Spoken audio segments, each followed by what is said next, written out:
Chapter 9 Untapped Reserves. For more than 50 years, Damask Holdings had occupied one of Hardnaden's most magnificent superspires. If not as soaring or massive as those belonging to the intergalactic banking clan and its numerous subsidiaries, the building had the advantage of being constructed close to the largest of the city's naturally heated lakes, which had been incorporated into the property as an exclusive spa. The company's boardroom overlooked the lake and surrounding hot springs from an architectural setback on the 200th floor, where Hego Damask, Larsh Hill, and the chief offices and executives of Damask Holdings convened for twice weekly meetings. That day, a one-quarter life-sized holopresence stood at the center of the room's enormous circular holotable, addressing the gathered Munes in Basic from the far-removed world of Naboo. A human of medium height, the speaker had dark brown hair combed straight back from a sloping forehead, a thick and lengthy beard and mustache, and bright blue eyes set of the symmetrical if unremarkable face. He was attired in layers of richly colored clothing, which included the vest embroidered with a fur-thought calligraphy and a brocade overcloak that fell to his knees, revealing tall, shiny, low-heeled leather boots. His name was Ars Varuna, and although he didn't hold a position in Naboo's monarchical government, he was speaking for the current pretender to the throne, Bon Tapalo, and was likely to be appointed governor of the city of Theed in the event of Tapalo's election. Our campaign has been stalled by recent allegations from the leaders of some of the royal houses, Varuna was telling the gathered Munes. Something has to be done to recapture momentum, and quickly. Counter allegations made public by an unknown benefactor went a long way towards undoing the initial damage of the noble's media releases, but a new wariness has gripped the electorate, strengthening the position of our provincial opponents. Audio cancellation, one of the Munes said towards the holosystem's pickups.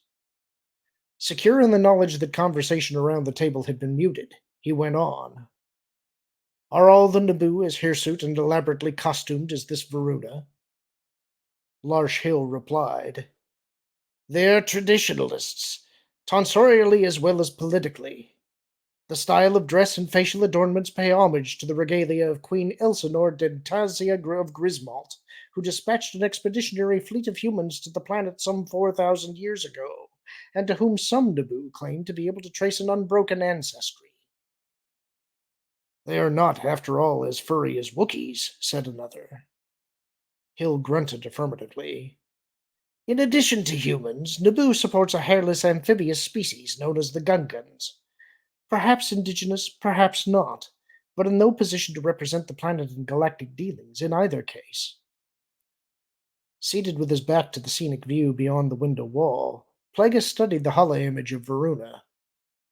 Generally, he loathed politicians for their pretensions and ill-informed belief that wealth and influence conferred true power. But politicians were a necessary evil, and if nothing else, Varuna burned with greed and ambition, which meant that he could be manipulated if necessary. The missions to Liana, Seleucami, and Abraxan were still fresh in his thoughts. On a philosophical level, he understood why the generations of Sith Lords that had preceded him had trained apprentices, to whom they had bequeathed their knowledge of the dark side of the Force in anticipation of an eventual challenge for superiority. But with the grand plan culminating, it made no sense to challenge or kill beings of equal power, unless they posed a threat to Plagueis' personal destiny. The Sith line would continue through him, or not at all. Thus the need for a partner rather than an underling, a cohort to help put into play the final stages of the imperative. It had long been his belief that the dark side would provide that one when the time was right.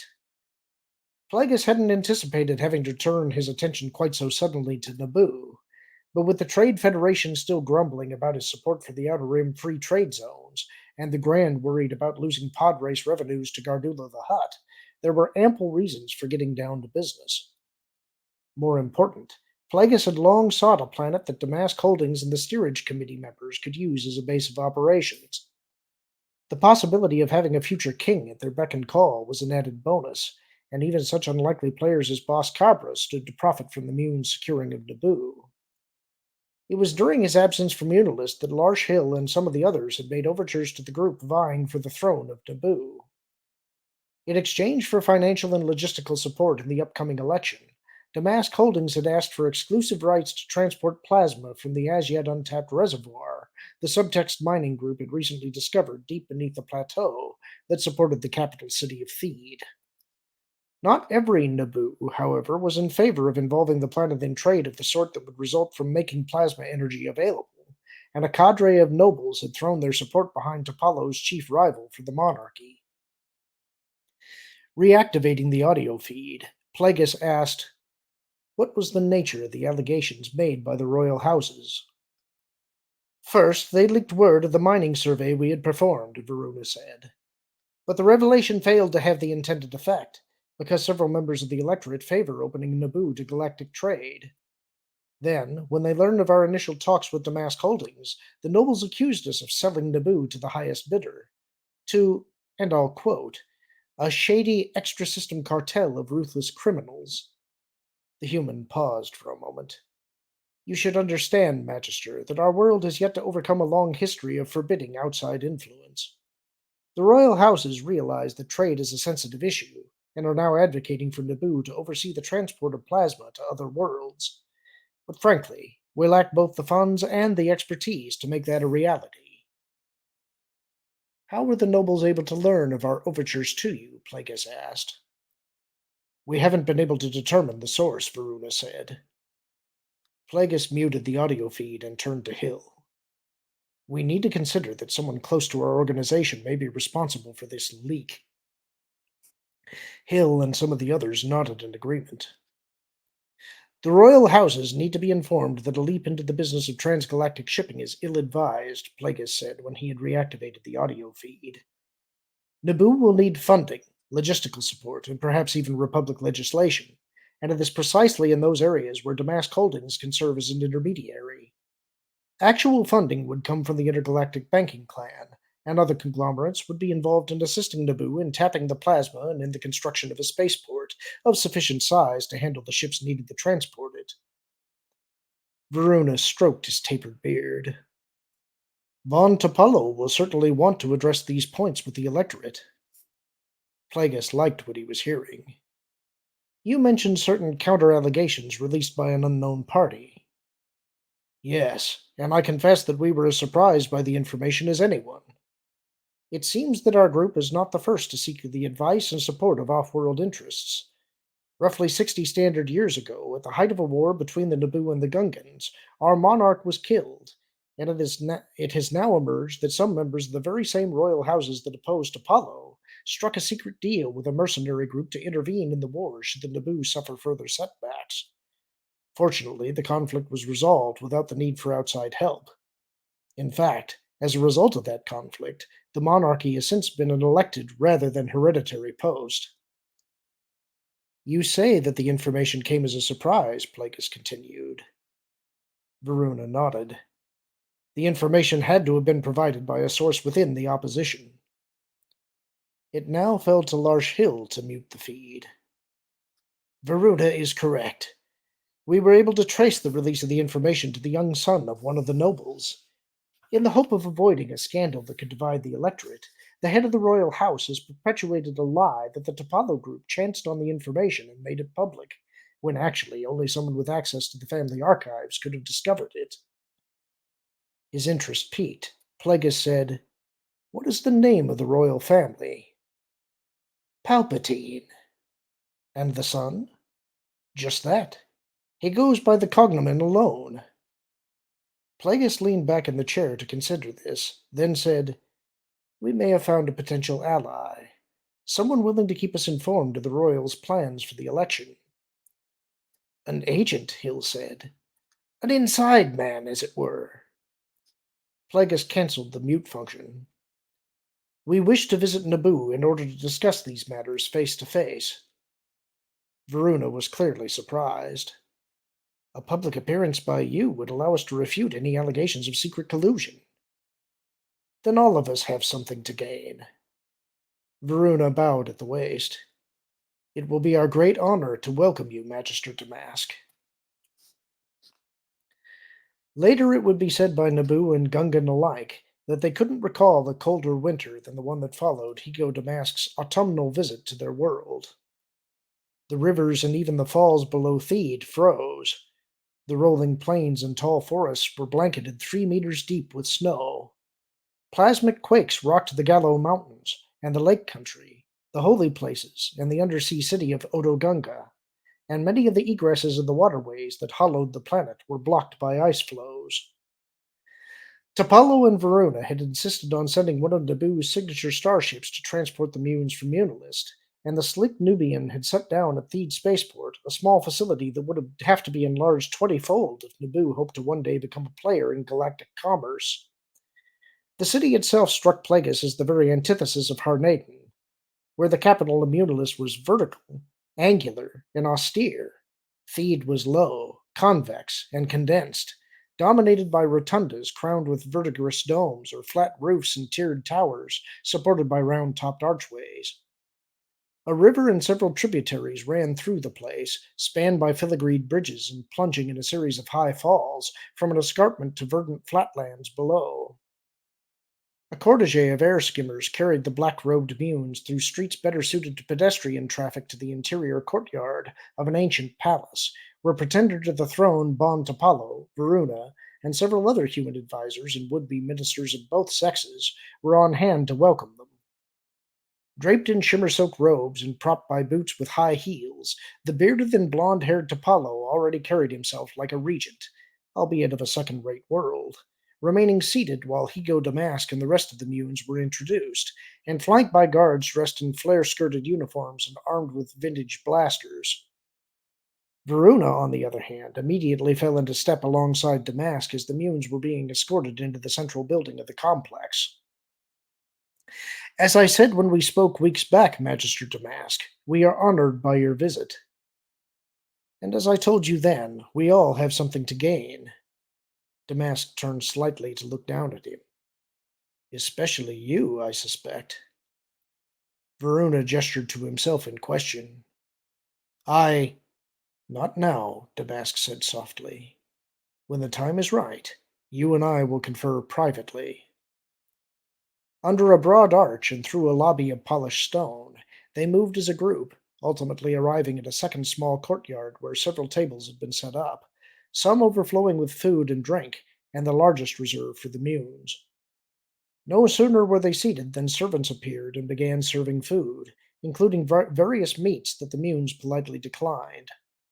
The practice of consuming food while conducting business was one that Damask had grown to tolerate in his dealings with humans, but in secret he detested it.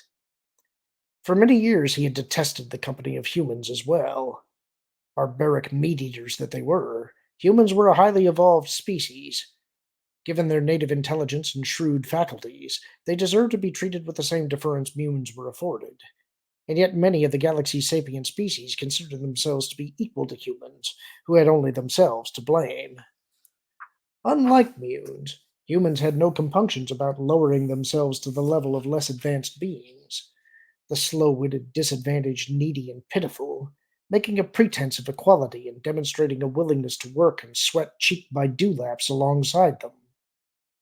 Instead of celebrating their superiority, they frequently allowed themselves to be dragged down into mediocrity.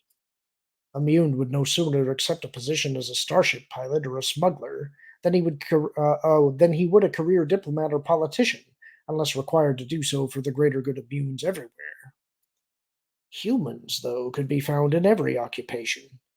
But what made them especially intriguing was their seeming intent to spread themselves to the far reaches of the galaxy, without any sense of control or planning, at whatever cost, and using up world after world in their insatiable quest, as if their diaspora from the core reflected some sort of species imperative. More important, the Force seemed not only to allow their unchecked dissemination, but to support it. In human hands, Damask suspected, rested the profane future of the galaxy.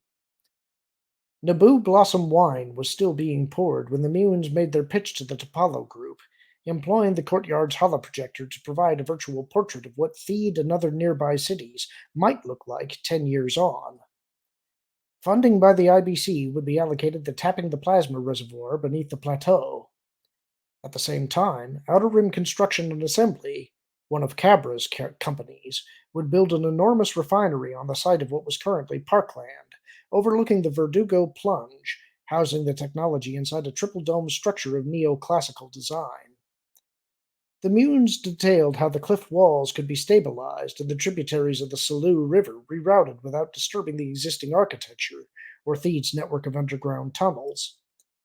Below the cliffs, the Trade Federation would enlarge Theed's spaceport, constructing a massive landing platform that would allow the natural curve of the escarpment and open a second commercial port to Spinnaker. By the time the pitch concluded, Topalo looked stricken. Clearly, you put a good deal of thought into this, he said to Larshiel. But is there no room in your plans for Naboo firms? The last thing we want to have these construction projects be seen as signs of foreign occupation, Hill said. Our partners wish to work closely with Naboo's own plasma energy engineering and the Theed Space Vessel Engineering Corporation to make certain that the improvements are viewed as a cooperative effort. When the construction phases are completed, the refinery and the spaceports will be under your full control. Some of the color returned to Topalo's face. The opposition contends that Naboo will be forever indebted to the banking clan and the Trade Federation. Only until the plasma begins to flow, Damask said. I understand your trepidation, but the question you need to ask yourselves is whether you can win the crown without our help. Separate conversations erupted at every table. I suppose so, Magister, Topalo said, signaling for quiet. But perhaps it's better to run the risk of defeat rather than ascend to the throne in dishonor. Dishonor? Hill repeated in aggrieved disbelief. Have we crossed the galaxy to be insulted? Wait, Varuna said, coming to his feet and gesturing for calm. We meant no insult to Damask Holdings. He turned to face Topalo and his hand-picked team of ministers and advisors. Yes, we must be mindful of the concerns of the present electorate, but we shouldn't allow the fearful voices of a few to cripple our chances of joining the galactic community and raising the profile of the entire Chamel sector. I suggest we act boldly. To avoid being perceived as having bowed to pressure, I say we use this unprecedented visit by Damask Holdings to announce publicly that we and we alone are capable of entering into an arrangement with the banking clan and others that will allow Naboo to restructure its debt, achieve favored world status with the core, and provide for tax cuts, lower interest rates, and endless opportunities for employment, both on and off world. He clenched his fist for emphasis. We must seize this moment before it disappears. Slowly, Topalo and the others began to nod in agreement. Do you have anything to add, Magister Damask? Topalo said at last. Damask spread his hands. Only that we couldn't have stated our case any better than Theed's future governor already has. Hear, hear, one of Topalo's advisors said, lifting his goblet of wine with a toast to Varuna. The rest followed suit and drank. And Damask thought, one day soon, Varuna will be the king of Naboo. The plan called for the Munes to spend the night in Theed and resume talks in the morning.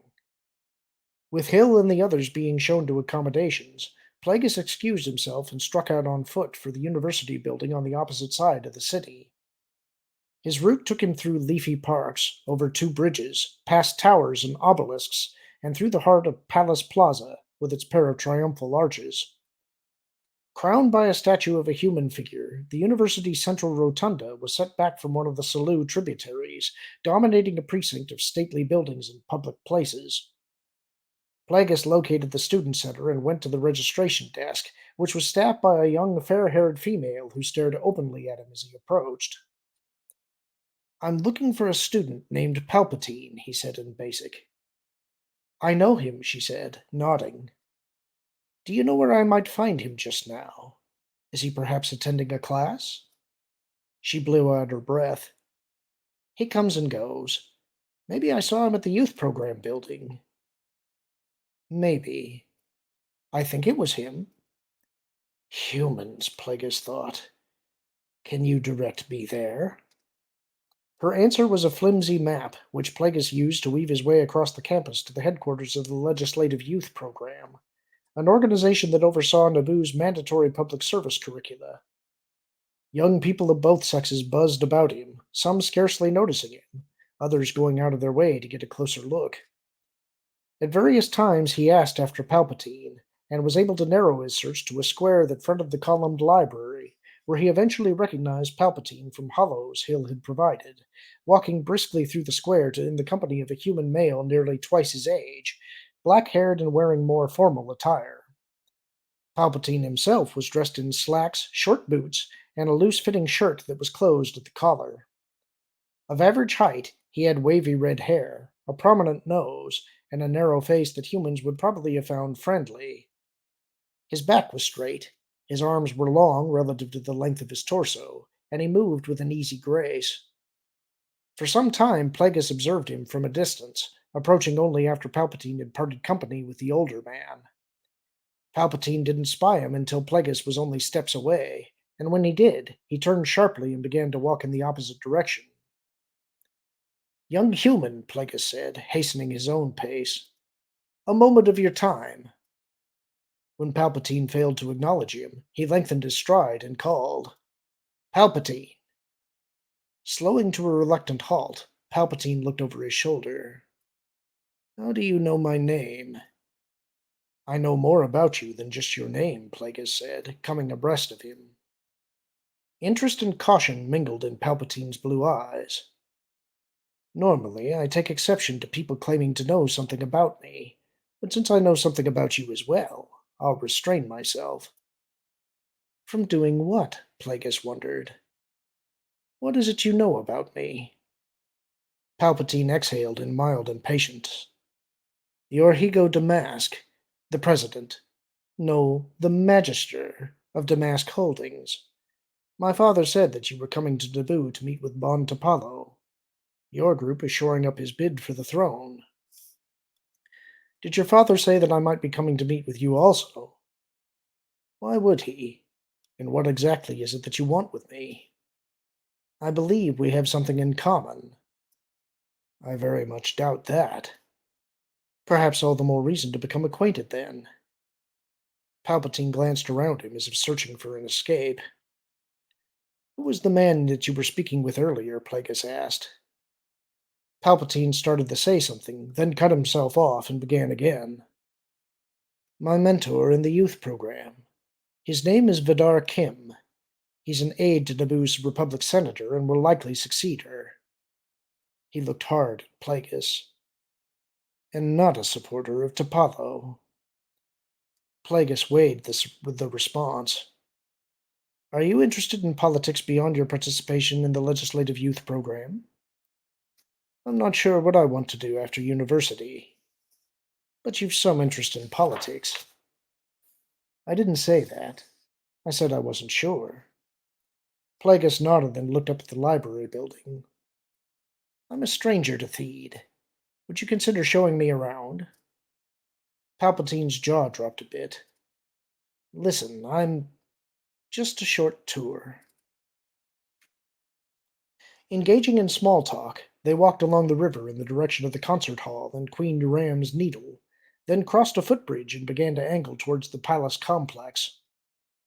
Aside from providing Plagueis with hollows of Palpatine, Larsh Hill hadn't been able to offer much information regarding the youth's background. Though he lacked an appellation, Palpatine's father was a wealthy, influential royal, with a reputation for advocating for Naboo's continued independence and isolation. The family name was thought to be an ancient name of state among hereditary noble families, or perhaps a name borrowed from an ancient region of Naboo. Theed is a beautiful city, Plagueis remarked as they emerged from a narrow lane into the palace plaza. If you like museums, Palpatine said offhandedly. You've no interest in art? Palpatine looked at him sideways. I enjoy art, but I'm more of a minimalist. In all things? I wish Theed weren't so crowded.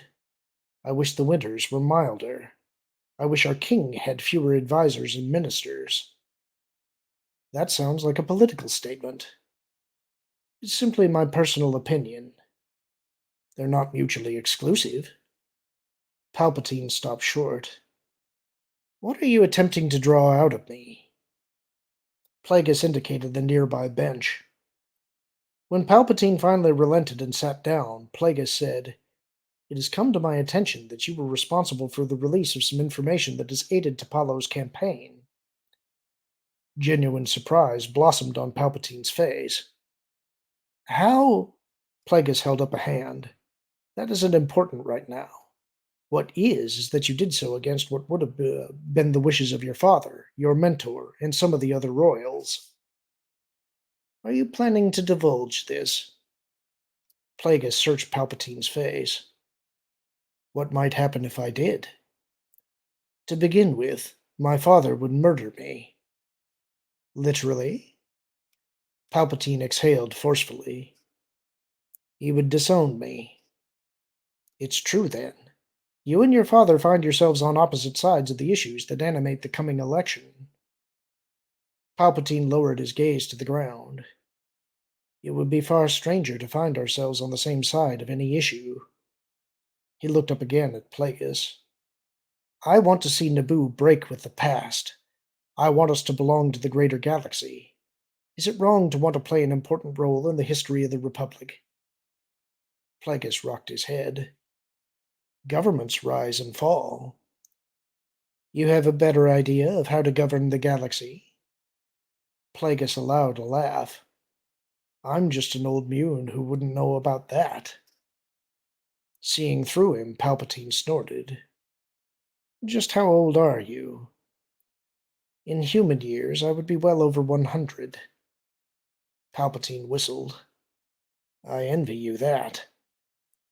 "Why?" "All the things you've done and can still do." "What would you do?" "Everything," Palpatine said. They got up from the bench and began to amble back towards the university complex. Plagueis submerged himself deeply in the Force to study Palpatine, but he was unable to glean very much.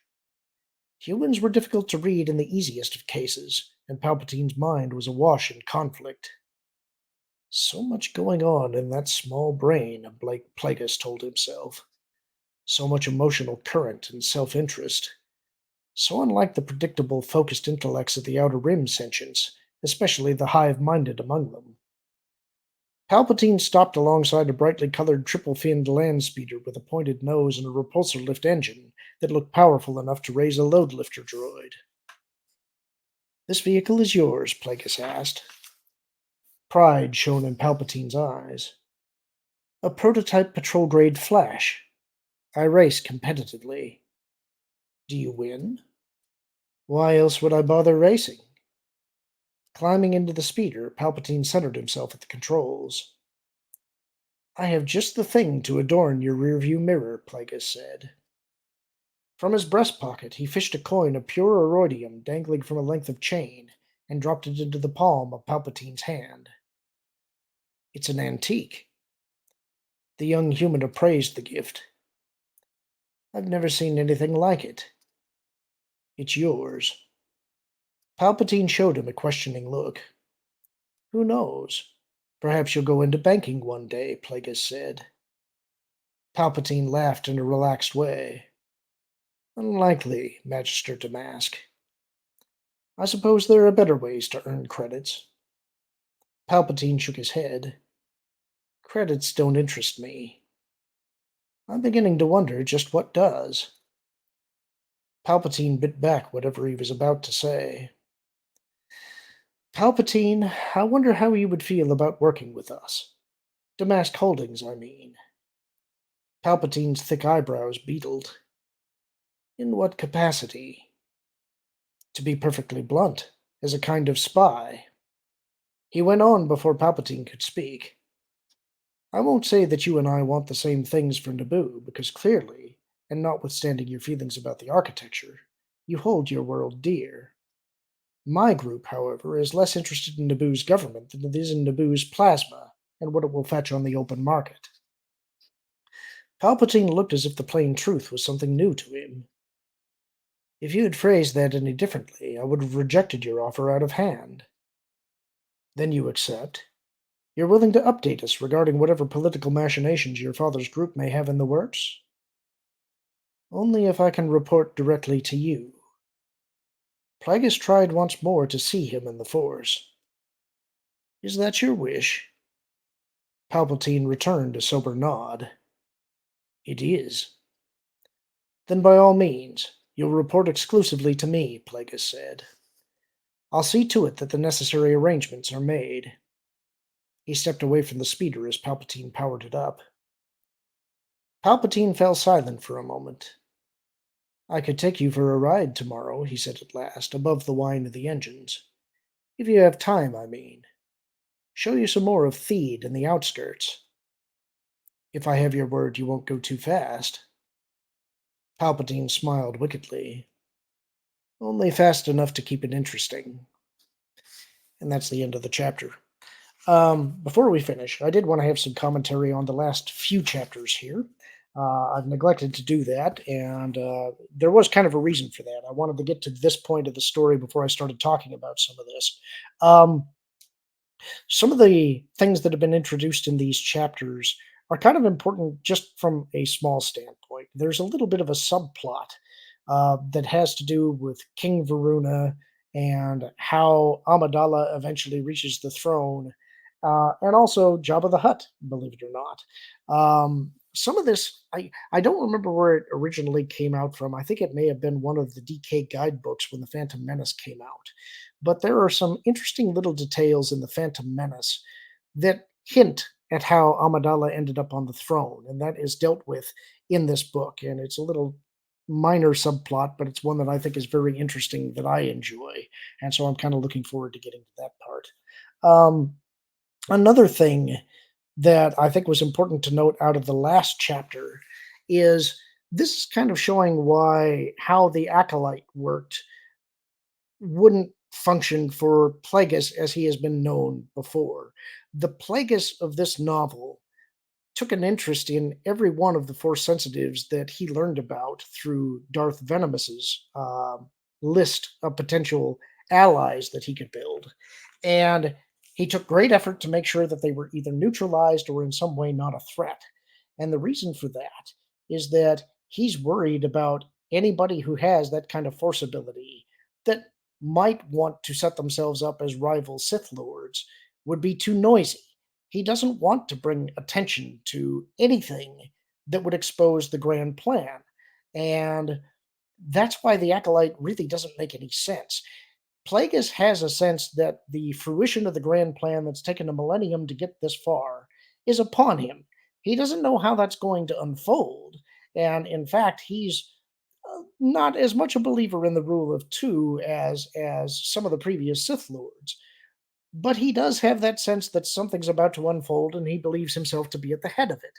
He would not jeopardize that for any reason, and what occurred in the Acolyte was so noisy, he would never tolerate it. If somebody like Quimir or May or Osha or any of those were involved in slaughtering a whole bunch of Jedi, he would kill Quimir on the spot. And I think that's why it's so tragic that they wanted to show Plagueis at the end of the Acolyte as kind of an Easter egg when a Sith Lord would never behave that way until he's ready to unfold the grand plan. Um, the other thing here is the introduction of Palpatine. This is where we're going to come up against Disney continuity just a little bit because Disney chose to actually give him a first name, which is Sheev. Um, I've never really liked the name that they gave him because all I can ever think of is the him bringing in the sheaves, and when you start involving clones of Palpatine, that gets even funnier.